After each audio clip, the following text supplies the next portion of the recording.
दुलाराय बर' फरायसा आफादाबो स्पष्टयै बुंगासिनो दङ जोङो जे संबिधाननि 6थि फारिलाइनि इन्डियान कन्स्टिटिउशननि जि मोनसे भेटि बे जि 6 शिड्युल आरो भारत संबिधाननि आधारावनो 6 शिड्युला दङ बे मोनसे फान्डामेन्टेल प्रिन्सिपल आरो बेसिक जि मोनसे जोंनि पलिटिकेल आरो कन्स्टिटिउशनेल जि राइट्स बेनि आधाराव बिथा खालामनानै बिसायख'थि आय'गा माने जोंनो मोननै पार्लियामेन्ट लकसभा दानानै होनांगौ बे जोंनि दाबि बे दाबिमोन आरो दिनैबो दाबिया दङ उनावबो थागोन क'क्राझार एसटि आरो उइदिन दा एडमिनिस्ट्रेटिभ इउनिट अफ माने बिटिआर एडमिनिस्ट्रेशन बे बिटिआरनि 6 शिड्युलनि सिङाव उदालगुरि समस्ति बेखौ दानांगौ 15टा विधानसभा समस्ति बेयाव सोरजिदों बिनिनो 10टा विधानसभाखौ एसटिनि प्लेन्सनि थाखाय रिजार्भ खालामनांगौ गोदो मोनद' दङ ड्राफ्टआवबो मोनद' ओंखारबाय दाबो मोनद'आनो ओंखारदों आरो बे बाथ्राखौ लानानै जिहेतु जोंखौ बन्चित खालामदों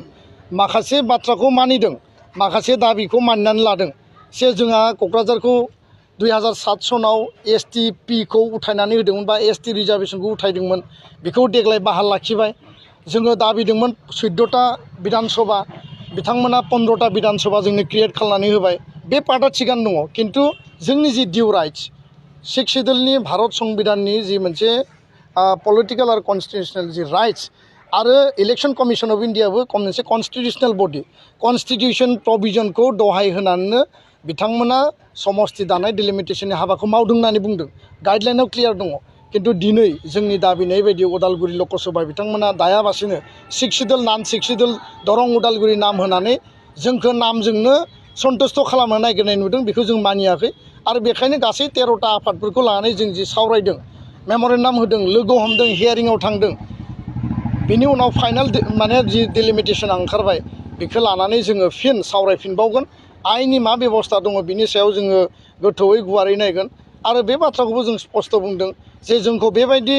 दिनै सानसे गाबोन सानसे फिसा बन्चित खालामनायनि उनाव माने गिदिर आन्दलननिबो मोनसे माने परिबेस फैयो आरो गिदिर आन्दलन जानायनि मोनसे थासारिखौ माने जाहाथे बिथांमोना दालाबोथों बे बाथ्राखौसो जों वार्निं होदों आरो बिनि थाखाय 2024नि जि बिसायख'थि रायजो राजानि गोसोआव जि दुखु बिनि फिथाइखौबो माने मोनगोन होननानैसो जोङो स्पष्टयै बुंगासिनो दङ गोजोन्थों।